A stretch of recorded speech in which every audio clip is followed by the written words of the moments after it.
Last bit of time to talk about coordinate descent. I think it's just enough time to give an intro, and then on Thursday we'll go through coordinate descent in detail. Just to preface it, I think that between coordinate descent and ADMM, something like 50% of the papers today use one of those methods. So they're very, very widely used in statistics and machine learning applications, and they come from a somewhat different perspective than the first and second order methods, and you know, it's good to learn them obviously when you're going through like the landscape of optimization. So coordinate descent is an algorithm that's comparatively simple compared to the other algorithms we've learned so far. And one of the neat things about coordinate descent that we'll see actually is that there are no optimization tuning parameters for the strictest interpretation of coordinate descent. There are nothing like a step size you have to choose. There's no row like ADMM has. Okay, there are no kind of side tuning parameters that are optimization specific. So the question, the jumping point for coordinate descent is the following question.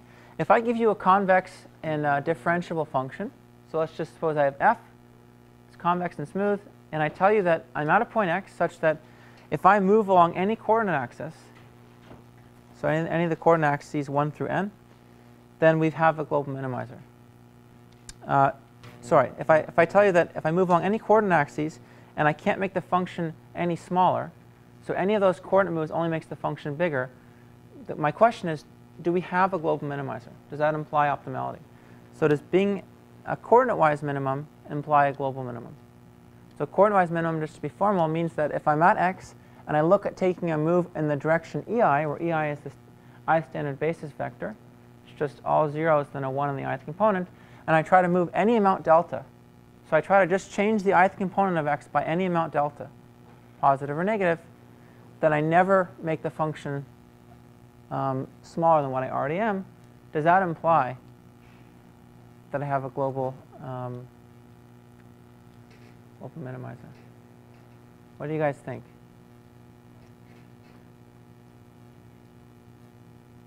Yes. Well, I probably shouldn't ask questions that are, if you have all the slides, you have all the answers to the questions.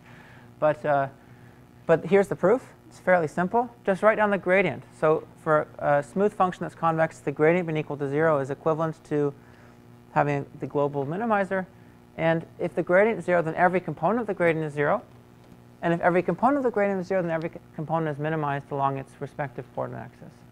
So right, this is my function f. Think about it as a function just of x1 only. And so if I take the partial derivative of f with respect to x1, we're told that it's 0. And that means that I can't make f smaller just along x1 than I can where I currently am. So it's a very easy proof. Just look at the gradient. And this actually says exactly that I've minimized it along every coordinate axis. Okay, the same question now, but for f convex and not differentiable. Those of you who haven't looked at the next slide, venture a guess. So if I tell you f is convex, I tell you that I've minimized it along every coordinate axis. Does that imply that I have the global minimizer? You don't think so. How many people think no? How many people think yes? Okay, it's interesting. I think this is somewhat counterintuitive. The answer is actually no, and all we need is a single counterexample, right, to show it. And for this, I'm just going to look at this two-dimensional function. Okay, it's convex, but it's not smooth. It's not differentiable at various points. And here I've drawn the contours of this function. And the minimizer of this function is really the point 0, 0. Okay? But now I'm going to go to the point which is about minus 2, 2.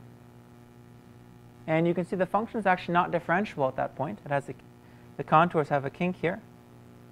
It corresponds to moving somewhere down the hull of this boat. If you want to think about it as a boat, I moved somewhere down the hull of the boat, and I'm at the point minus 2, 2. And I'm looking at, say, each coordinate direction separately. If I try to move along the x1 coordinate, I only make the function bigger. You can see I don't ever, right, I only ever visit contours that correspond to larger values of my function.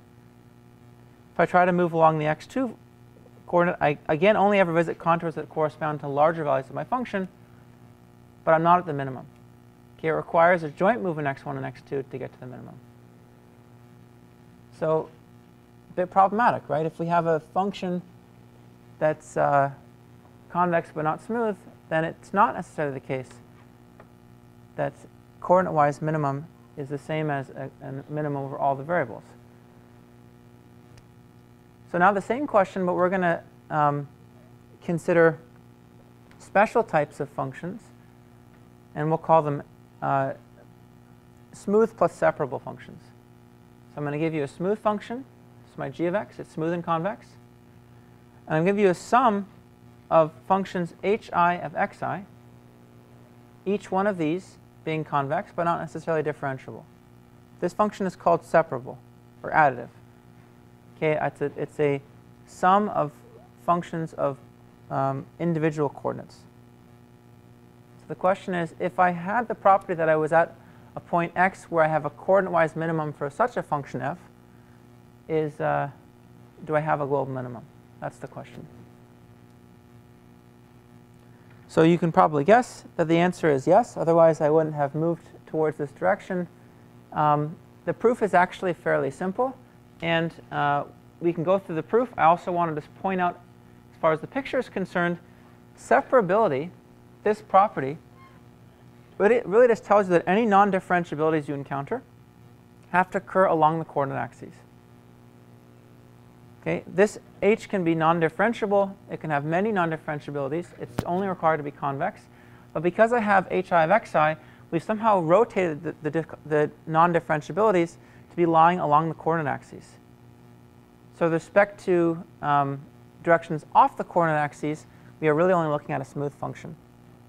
And that's what happens in this picture. It's like we take what we had before and we rotate it so that the non-differentiabilities lie along the coordinate axes. And now we have the property that we desire, which is that if you're at any point that is a coordinate-wise minimum, you are only going to be at the global minimum. It's going to imply global optimality. So here's the proof.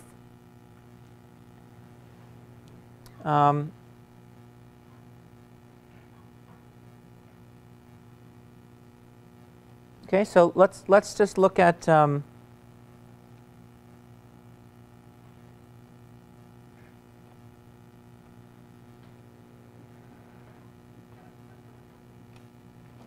let's just look at the property of convexity for G, because G is a smooth convex function. So here I've just taken f of y minus f of x for any point y. I'm going to assume that I actually have a coordinate-wise minimum at x. So if I move along any of the coordinate axes, just the coordinate axes, then I can't make f any smaller at the point x. And I'm just going to write the difference of these two functions, recalling that f was g plus h. That's all I've done here. And I'm going to use now first order characterization for convexity for g, which tells me that this is bigger than or equal to the tangent line basically at the point x, defined through the point x at the point y. This is just first order convexity on G.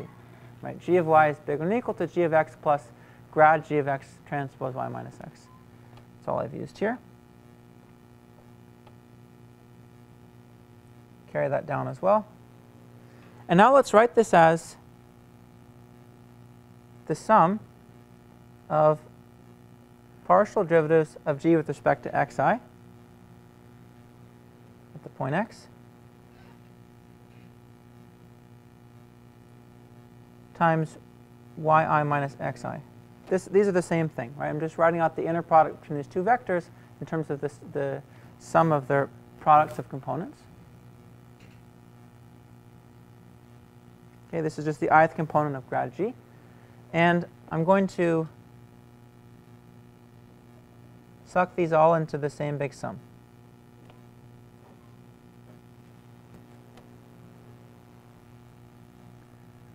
Okay, now I claim that actually because x is a coordinate-wise minimum, this is always bigger than or equal to 0 for each I. If that was true, then I would just have proved that f of y is bigger than or equal to f of x for all y. So I would have I would have proved the property I claimed. Okay, that being a coordinate-wise minimum for a smooth plus separable function implies a global minimum. Okay, so why is this bigger than or equal to 0? So let's think about the property, the following property. If I look at this function, g of x plus the sum of hi of xi, so if I look at variable xi alone, then I have this is minimized at x. That's what I know. If I look at just the variable xi alone for any particular variable, then this whole thing cannot be made any smaller than it already is at x. That's what it means to be a coordinate-wise minimum. And so let me just define, I'll call it L I of xi, which is just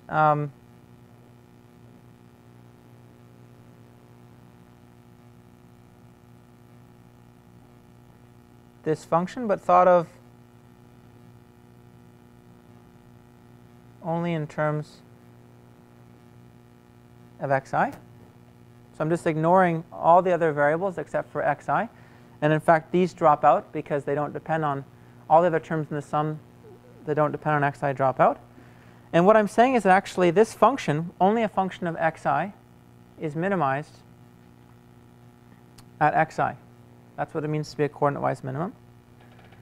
And in other words,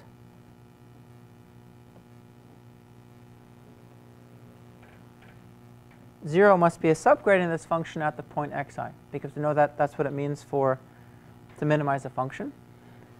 And think of this only as a function of xi. What are subgradients of this? Well, this is differentiable, and if I differentiate with respect to xi only, I get the partial derivative of g with respect to xi. And here's really when, well, yeah, I mean, I could have left the sum in here and then shown that when I took the subgradient, all the other xj's dropped out, but I can also, oh, I know why I didn't use that in the notes. So I hope this isn't confusing. I used the ith component of grad g in the notes because I didn't want to confuse you with this. This is actually, I hope this isn't confusing. This is the subdifferential of h I of xi. This is meant to represent the partial derivative. So these two deltas represent different things. Okay, but anyways, this hopefully is a clear statement. I'm just taking the subgradient of this function with respect to xi only, forgetting about the roles of all the other variables, and I'm claiming that it must contain 0 because I've minimized it with respect to the variable xi. That's what it means to have a coordinate-wise minimum. And now let's just use this property and say that this implies that actually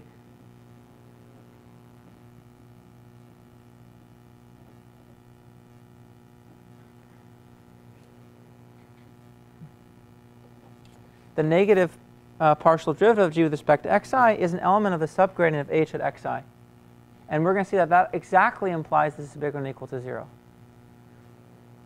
Okay, because subgradients have the following property, hence, for any point yi,